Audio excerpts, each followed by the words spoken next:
आज मेरे मित्र ने कहा कि आप एक एंजाइटी पे कोई वीडियो क्लिप बना करके मुझे भेजें कि उनका वाइफ को थोड़ा एंजाइटी का प्रॉब्लम है, उससे ताकि राहत मिल सके। तो मेरा इस विषय पे बोलने का एक ही पर्पज़ है कि मैं चाहता हूँ कि उनको जल्दी से जल्दी राहत मिले। लेकिन एंजाइटी होती किस कारण से है, इसको बेस से ही स्टार्ट किया जाए, उसका ट्रीटमेंट तो ज़्यादा बेहतर होगा। हो सकता है उसमें थोड़ा समय ज़्यादा लगे, लेकिन उसके लिए बड़ा अच्छा रहेगा, वो परमानेंट सॉल्यूशन होगा उसका। आप किसी भी विषय में देखें, एक दृष्टिकोण से देखने व समझने से इंद्रियां, मस्तिष्क और शरीर का कुछ हिस्सा हमेशा और एक्टिव हो जाता है। उन सभी इंद्रियां और सूक्ष्म अंगों में एक अपनी स्मृति बन जाती है, जिसके कारण से एक विशेष प्रकार का तनाव की वृत्ति बन जाती है और सदा वो एक स्थिर तनाव में ही रहने की एक हैबिट पड़ जाती है। दूसरा, उससे क्या होता है कि ओवर थिंकिंग स्टार्ट हो जाती है।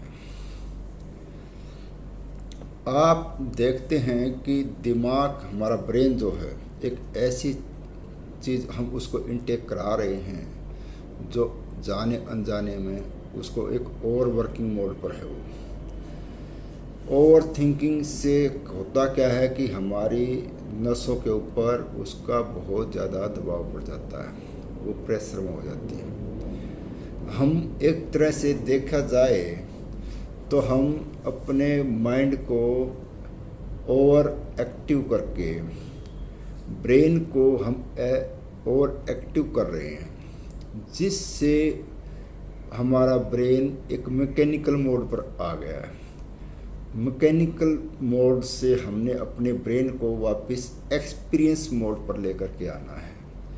जब तक ब्रेन एक्सपीरियंस मोड पर नहीं आएगा तो ये समस्या हमेशा बरकरार रहेगी। एक्सपीरियंस मोड पर लाने के लिए उसको हर कार्य में जो जल्दबाजी है उसको थोड़ा धीमा करना होगा। जैसे बोलने में ही थोड़ा गैप, जैसे खाने में भी थोड़ा शांत भाव से, एक्टिविटी को थोड़ा स्लो मोड पर ला करके उसका पूरा एक्सपीरियंस करना होगा।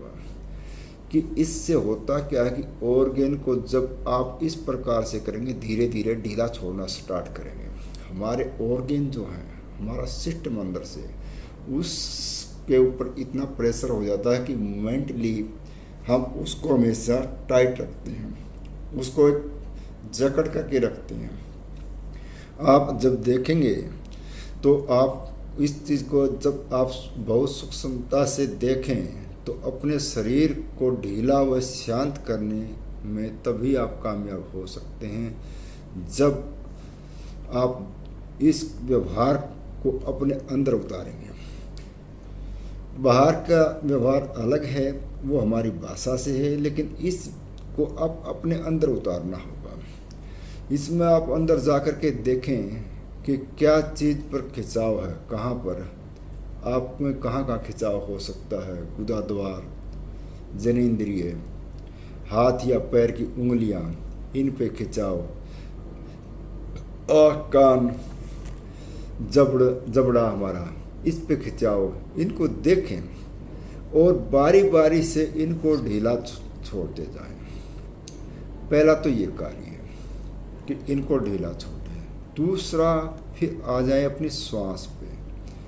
श्वास को आप एक्सपीरियंस मोड पर लेकर के आए, उसकी श्वास भी थोड़ा फास्ट हो जाती है और स्लो और शॉर्ट ब्रीदिंग हो जाती है। स्लो तो नहीं होती, शॉर्ट हो जाती है। उसको धीरे धीरे एनालिसिस करें कि आप स्टार्टिंग 5 मिनट से ही करें। मैं नहीं बोलता कि स्टार्टिंग में आप 15 मिनट तक जाएं, धीरे धीरे आप 15 मिनट तक उसको कर सकते हैं। श्वास को धीरे धीरे भर लें, बिल्कुल लेस साउंड श्वास,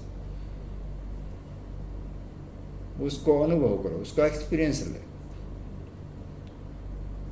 और जब श्वास आपके चेस्ट में जाए, आपके पेट तक उसमें हल्का, उसमें बॉडी के अंदर एक जिस तरह से बॉल होती है, बॉल के अंदर हवा भरते हैं, ऐसे हवा भरते हुए महसूस करो कि हवा भरते हुए जैसे बॉल के अंदर फुलाव होता है ऐसे।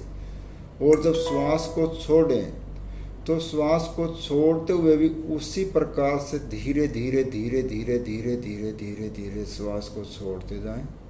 और जैसे बॉल में पंचर कर दिया जाता है, उसको पिंच कर दिया जाए कहीं से और उसके बाद उसकी धीरे धीरे हवा निकले, वैसे ही आप अपने फेफड़ों से, अपने लंग्स से ऐसे ही धीरे धीरे उस वायु को बाहर छोड़ते जाएं। उसका एक्सपीरियंस करें, उसको अनुभव करें, उसको देखें और फिर ऐसे ही धीरे धीरे उसको श्वास को लेते हुए उसको अनुभव करो। श्वास का धीरे भरना और चेस्ट का ऐसे फुलाव होना, लंग्स में फुलाव होना, और श्वास का छोड़ते हुए लंग्स में उस सिकुड़न को भी ऐसे धीरे धीरे ऐसे महसूस करना। इस प्रकार से आप कंटिन्यू स्टार्टिंग 5 मिनट से करें, धीरे धीरे इसको 10 मिनट तक जाएं, फिर इसके बाद इसमें 15 मिनट तक इसको आप कंटिन्यू करें।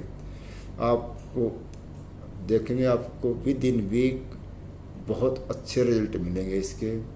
एक इसके साथ में और आसन को और जोड़ना चाहूँगा, हाफ भुजंगासन, अर्ध भुजंगासन। अर्ध भुजंगासन में क्या करते हैं, पेट के बल लेट करके उसके बाद हम अपने अपर डायफ्राम हमारा ये है, यहाँ से ठीक बैक के यहाँ पीछे, यहाँ पर थोड़ा खिंचाव स्ट्रेस देते हैं पीछे की तरफ। जब पेट के बल लेटेंगे, नाभि तक का हिस्सा टिका होगा, कोहनी हमारी हाफ बेंड होगी, हथेली हमारी यहाँ हमारे कंधों के पास में होंगी, गर्दन ऊपर ऐसे खिंचाव करेंगे पीछे की तरफ। तो जब आप इस हिस्से को एक्टिव करेंगे तो इससे भी आपको इसमें बड़ी राहत मिलेगी। ये सुबह आप खाली पेट करें, शाम को आप सोते वक्त भी इसको कर सकते हैं।